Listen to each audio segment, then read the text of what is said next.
Hi children, this is your political science class. Today we are discussing the fifth chapter, Judiciary.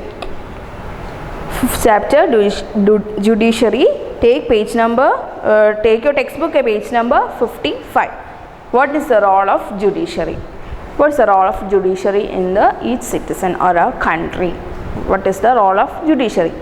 Courts take decisions on every large number of issues. They can decide that no teacher can beat a student, or about the sharing of river waters between states, or they can punish people for particular crimes. Broadly speaking, the work that the judiciary does can be divided into following. So, what is the role of judiciary? Judiciary taking decisions or in large number of cases. It will become two persons or two states or state government and the central government. In all കാര്യത്തിലും decision making body ആണ് ഒരു judiciary. And also they are punishing people for the crime they committed. ഏത് crime ആണോ commit ചെയ്തത്, according to the constitution they are also punishing the people. So we can divide the work of judiciary to dispute resolution and judicial reviews. Dispute resolution means the judicial system provides a mechanism for resolving disputes between citizens and the government, between two state governments and between the central and the state government. അപ്പോൾ രണ്ട് ആൾക്കാർ തമ്മിൽ, ഒരു രാജ്യത്തിലുള്ള രണ്ട് ആൾക്കാർ തമ്മിൽ, to citizens തമ്മിലാവാം, സിറ്റിസനും ഗവൺമെൻറ്റും തമ്മിലാവാം, and the two state governments തമ്മിലാവാം, and the state government and the central government. ഇങ്ങനെ ഈ ഡിസ്പ്യൂട്ട്സ് റെസൊല്യൂട്ട് ചെയ്യുക, അതിനൊരു സൊല്യൂഷൻ കണ്ടെത്തുക എന്നുള്ളതാണ് main role of the judiciary. Next one is judicial reviews. As a final interpretation of constitution, the judiciary also has the power to strike down particular laws passed by parliament if it believes that these are a violation of the basic structure of constitution. This is called judicial reviews.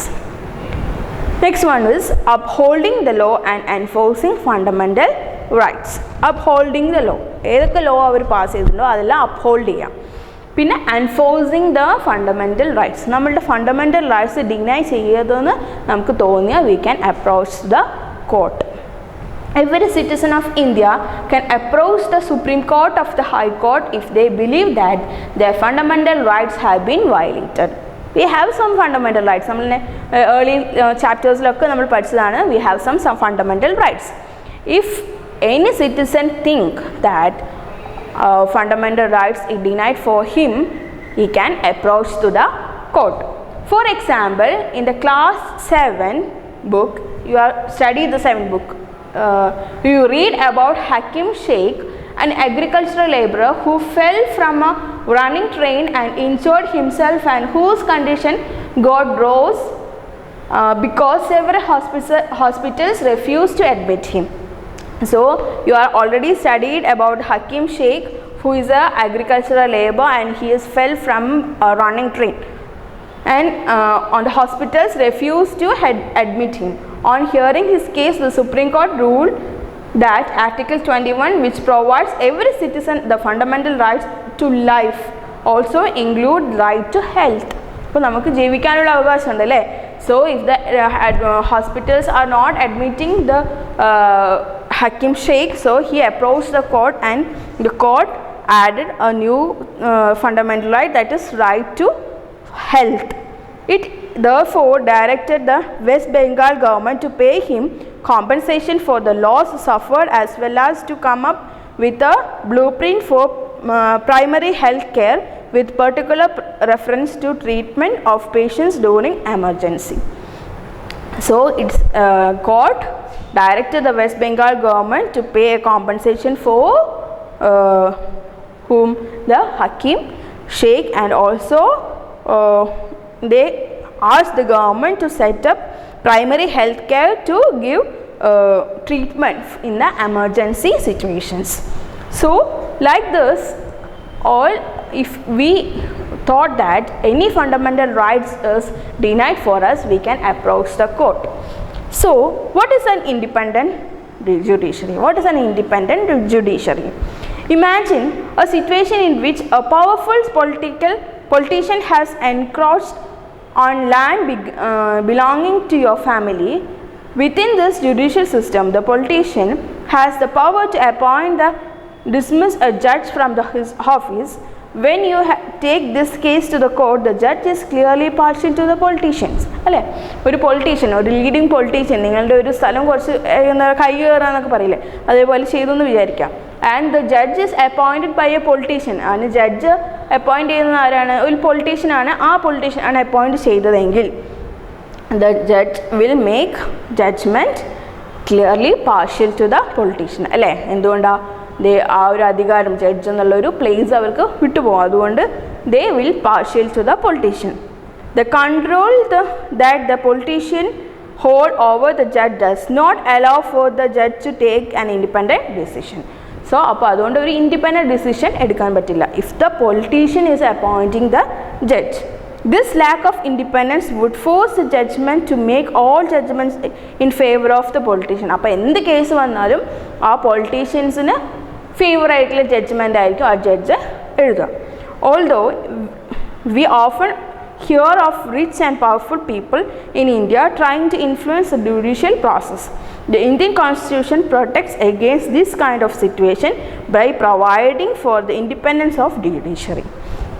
So Indian Constitution നമ്മൾ independent ജുഡീഷ്യറിയാണ് കൊടുത്തിട്ടുള്ളത്, providing an independent judiciary. One aspect of the independence is the separation of power. നമ്മൾ പഠിച്ചതാണ് what is separation of power. This is, as you read in chapter 1, is a key feature of the Constitution. What this means here is that other branches of government, the legislature, the executive, cannot interfere in the work of the judiciary. The courts are not under the government and do not act on their behalf. ഒരു ഗവൺമെൻറ്റിൻ്റെ behalf അല്ല, ഒരു politicians അല്ല അവരെ പിന്നെ appoint ചെയ്യുന്നത്, and not the branches of any government, legislature or executive will not appoint a judge for what? To take independent decisions and to make the independent judiciary.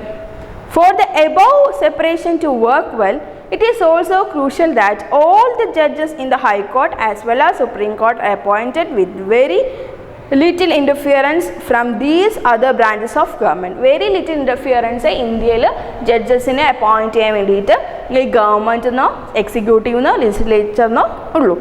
Once appointed to this office, it is also very difficult to remove a judge. According to Indian Constitution, if we appointed a judge, it is very difficult to remove from his place.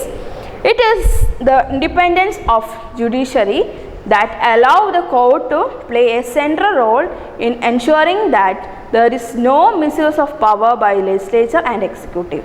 അല്ലേ, ലെജിസ്ലേച്ചറിനും എക്സിക്യൂട്ടീവിനും trial ചെയ്യുന്ന ഒരു അതോറിറ്റിയാണ് judiciary.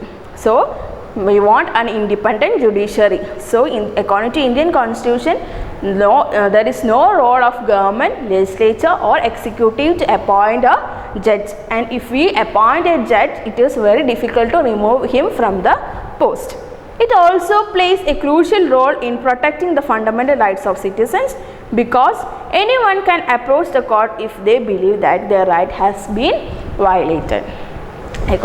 Irrespective of caste, creed or sex, we can approach the court if we thought that the fundamental rights are denied for us. So the Indian judiciary is an independent judiciary, and what is the role of the judiciary? To dispute resolution, to make decisions on the disputes between two citizens or citizen and state, citizen and government, and two state governments, or between state government and the central government, and also giving judicial reviews. And all the citizens can approach court if they thought that their fundamental rights are denied. And Indian judiciary is an independent judiciary because there is no influence of government, legislature, executive in the appointment of judge. So, if we appoint a judge, it is difficult to remove him from the post. And also,